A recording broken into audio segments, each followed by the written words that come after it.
Okay, so I picked up a photo and then I go click to my edit in my Samsung. And then I had to adjust. And this photo, that's the best I can enlarge it at the moment. Hope you can see that.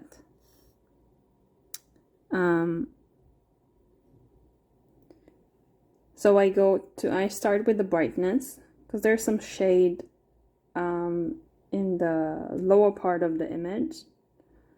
So I'm gonna start adjusting the brightness a little bit. I'm gonna pick up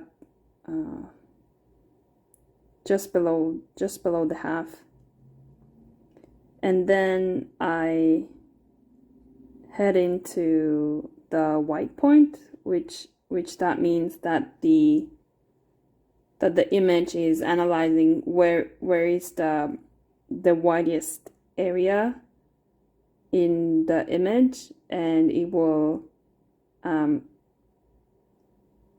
really kind of even up the rest of the image in comparison to the most white spot in the image. And if you really increase it, so you can see that there's like a burn from all the lightness that occurs.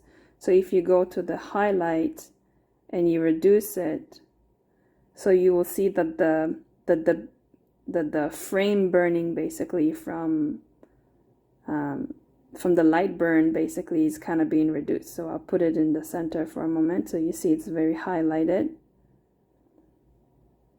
Now if you reduce it, so the white point is kind of reduces.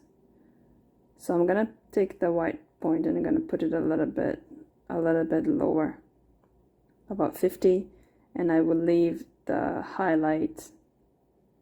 I don't want to completely get rid of it, so you have to go by the feel of what kind of still looks natural. And then I will head to the black point, which is exactly the same as the white point but just with the black color. So the image will analyze which part is the most considered to be black and dark. So if we go all the way to the left, it's gonna really burn it and match whatever is closer to black, to be more darker, or completely the opposite. You can see that it's going to be kind of faded away.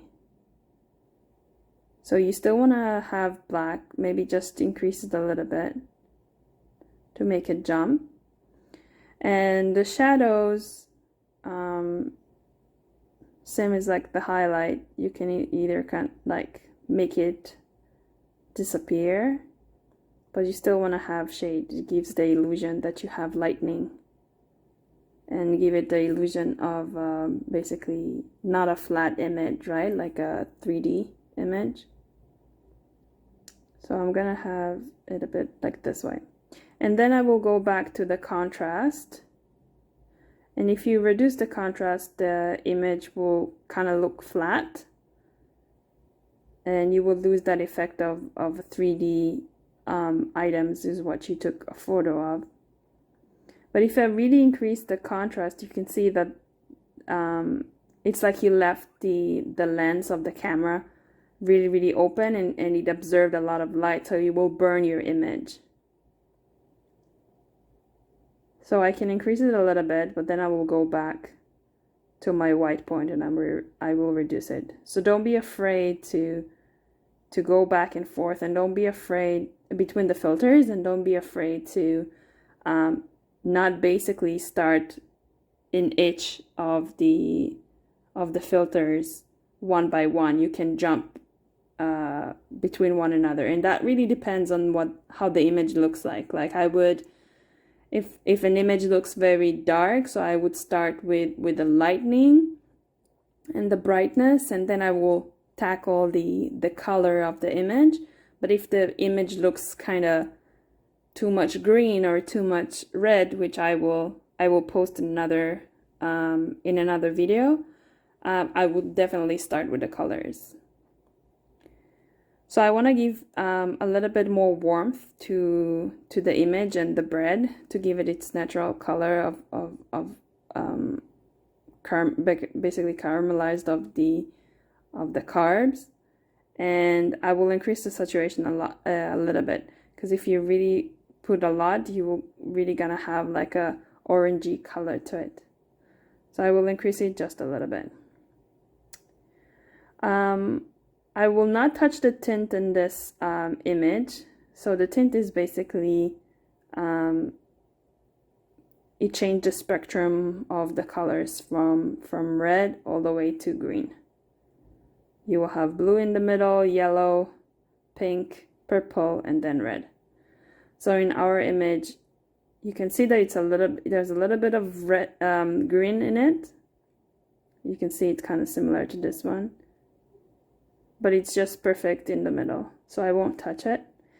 Skin tone as well brings the warm colors of that presence in the image, so I will put that. I will not touch the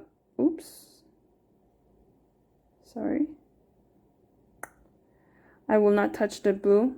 That was my skin tone. Sorry, it's just reading it upside down. I will not touch the blue tone. I will increase the pop probably just a little bit. You can see that it gets the image kind of burned effect. You can see that? So I will increase it just a little bit. Sharpens as well, sharpens the edges of items in your image. You can see that it's kind of very noisy. It gives noise to the image, and without it, it's kind of more softened. I can increase it a little bit, and then I will denoise it with this effect. So it kind of smooth out. It will kind of smooth out the sharpening of the edges. I will give this particular image a little bit of a vintage shade to kind of contrast what's in the middle of it. I still don't like the lightening and the highlights of the white, so I will try see if I can reduce it a little bit. So this is how it will be with a lot of highlights, and this is how it will be with no highlights. And before that it was about 20. So I will increase it to about 40. And let's see what happens with the white. There's a lot of lightening, not a lot of lightening. You see it kind of takes the color of the bread a little bit. So I will increase the white noise. I will decrease the white noise in about 40. And that's it. And I will save the copy. And this is how the image looks like. This is how it looked before. And this is how it looks like. This is how it looked before. The saturated colors. You can see there's a lot of shade in the upper part.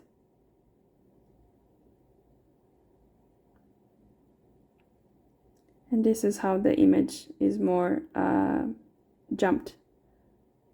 There's more, we brought the colors back of like the redness, the caramelized, and we popped up the olives that's in the image rather than they're kind of swallowed in, and the colors are kind of blending with the shade and the caramelized, the browning of the bread from the baking.